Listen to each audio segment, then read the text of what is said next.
I'm here to come and give you a bit of information, guys, about why we should be detoxing. So there was a couple of reasons that we recommended to detox for. One of those reasons was to detox for the health aspect. So who's here to focus on their health? Who wants to try to reduce maybe some of the medications they're on at the moment or to improve their health long term? All right. How about the benefits for weight loss? Who's here for the weight loss? Who wants to lose a little bit of body weight? Okay, now whereabouts in the areas of the body that we want to lose the weight from? I want you to point to them for me.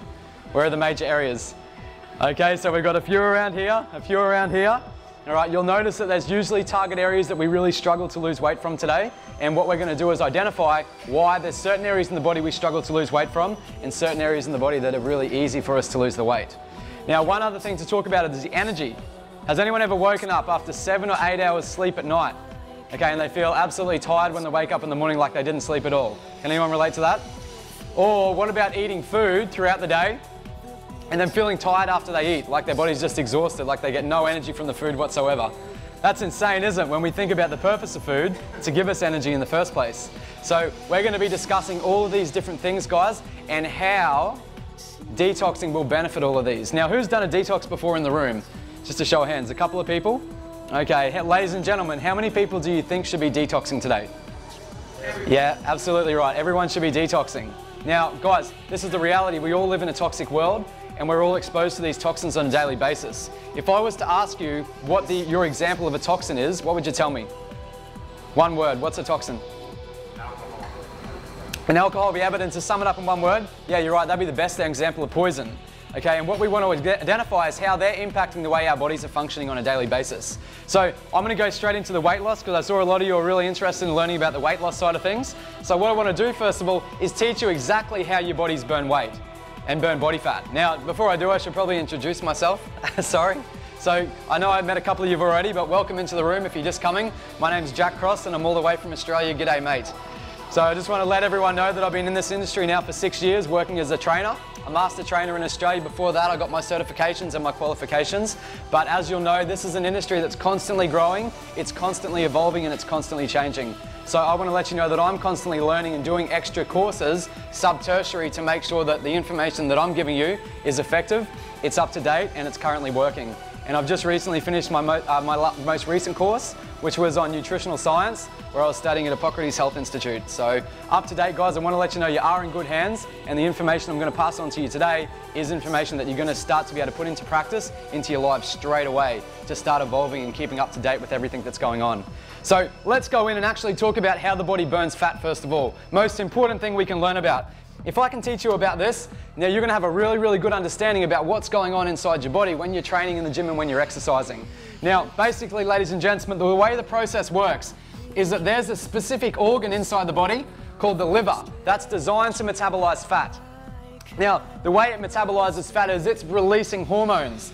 Okay, and a hormone called leptin that circulates through the bloodstream that helps to regulate the amount of fat that we hold on to in our body. It metabolizes the fat into our energy source that our bodies use, which is called sugar. So in layman's terms, ladies and gentlemen, that's sugar, but it's basically glycogen that stores in our muscle tissue, stores in our bloodstream, it also stores supplies in our liver. And that is what your muscles are running on every single day for energy. Does everyone see that's a pretty simple process, isn't it? Okay, here's a question for you. Was this process working better for you when you were 20 years old? It slows down a little bit as we get older, doesn't it? Okay, now this is a little bit of a reality today. As a trainer working on board, we've got a machine, we're constantly testing people to find out how much body fat they hold on to. And the average person that I test about 20 people a week, and I've tested about 1,000 people a year. So in the last 3 years, 3,000 people I've tested. The average person that I measure carries about 23 pounds of excess body fat. That's insane, isn't it? And that's the reality today, is that if you check statistics, 40% of Western society is classed as obese. We've made another name out there today, morbidly obese, because of the amount of obesity that we see in our countries today. That's insane, and that's become the normal. So what we've got to understand, ladies and gents, is that this process never changes, but the way that it's functioning does change. Now, how many people exercise at the moment? At home, who's doing some exercise? Beautiful, most people got their hands up today. I guarantee you, ladies and gents, you go down to Australia or you go back home to the US or wherever you're from, there's usually a gym on every corner. There's gyms everywhere, and most people have gym memberships today. The fitness industry is booming. As an instructor, I can't get enough personal training on the ship. We're pushing people away, the amount of PT people want. It's through the roof. Yet the reality is that even though people are exercising more, and you'll see the gyms are usually really full on these cruise ships, we're still carrying a lot of excess weight. The body's weight loss isn't working the way that it was.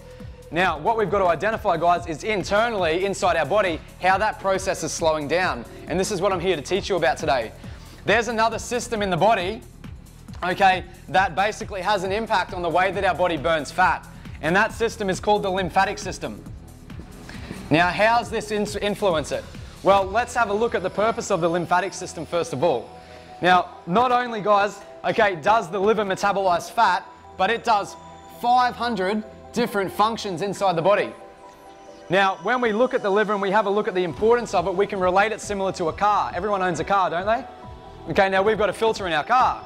Every 3,000 to 5,000 miles, what have you got to do to the filter in the car? You've got to change it. You absolutely got to change it. You've got to clean it out. Okay, if you don't clean out the filter in the car, what's going to happen to that car over time? It's going to slow down, yeah, absolutely. Now, just like there's a filter in our car, there's a filter in our body as well. What do you think that filter is? The liver. And what's the purpose of the liver when it comes to filtering? What are we trying to filter out of the body? Different toxins, yeah, different toxins and different chemicals we get exposed to. Now, this is how our industry is changing around us every day, and the liver is getting a bit of an impact. And what we're going to do is identify why the liver isn't working as well as it used to. Now, ladies and gents, you walk down any supermarket shelf today, anywhere in the world, and you're going to walk down there, and I do shopping trolley tours back home, and we show people about these things. But I guarantee, you know, since the 1970s, 1980s, there's been more and more diets out there today. Okay, so there's been a big trend. Everyone's trying to go fat-free. Everyone's trying to go sugar-free. Everyone's trying to go 0 calories. And what we do is we actually take a lot of the nutrients out of the foods today. And we take the nutrients out, but then what are we putting back into the foods? Yeah, absolutely, different things. And I've got something in my pocket here just to show you. Does everyone know what this is? Yeah, it's an artificial sweetener, ladies and gents. Now, how many calories is there in this? 0 calories, and it's 10 times sweeter than sugar. So that's a pretty good sales gimmick, isn't it? How many people use these in their drinks because they want to watch out for the calories? We know a lot of people using them today, absolutely. Here's the thing, guys, if it's got 0 calories, that means it's got no nutrient value for the body whatsoever. No nutrient value. Yet, if I open this up and I pour it onto my hand, it's a white powder, it weighs something, okay, it's matter. If I taste it, it's going to be really sweet. So it's not natural, okay, the body can't metabolize it and get energy from it. So what would you actually call it if it's made in a lab? It's a chemical, isn't it? Absolutely, it's a chemical. And this is what we've got to identify, is that if we put these into our body, was our body designed to break these down? It wasn't, was it? And every single day when we put them into our system, guess what has to try to deal with them? The liver does, ladies and gentlemen. They come into the body, the liver's got to try to break them down. Now here's the thing, ladies and gents, just to give you a bit of an awareness here and a bit of an understanding about what's going on, is that these so-called chemicals come into our body and the liver's got to break them down. Now, there's a variety of different natural artificial sweeteners out there today, so could you name a couple for me? Sucralose, Splenda, aspartame's a big one. Aspartame was in NutraSweet. Now, ladies and gents, everyone's heard of aspartame. Do you know how long it takes the liver to get rid of 1 sachet of aspartame? How many months does it take the liver? It takes 6 months on average to eliminate 1 sachet of aspartame. Can you imagine that? When it comes into the body, okay, everything we put into our body's got to try to break down. It's the liver's responsibility of filtering these things. And in that process, the liver actually changes the chemical value of aspartame when it heats up in the liver into small amounts of formaldehyde. Can you imagine that? Small amounts of formaldehyde starting to build up in the liver. Now, these artificial sweeteners, they've only been in our lifestyle since the 1980s. Since the 1980s, it's only now that we're really seeing the impact that they're having on our body, 20 and 30 years later. Ladies and gents, do you know what aspartame's used for? Do you know what formaldehyde's used for? It's preserved for embalming and preserving dead bodies, not designed to be put into a healthy functioning liver.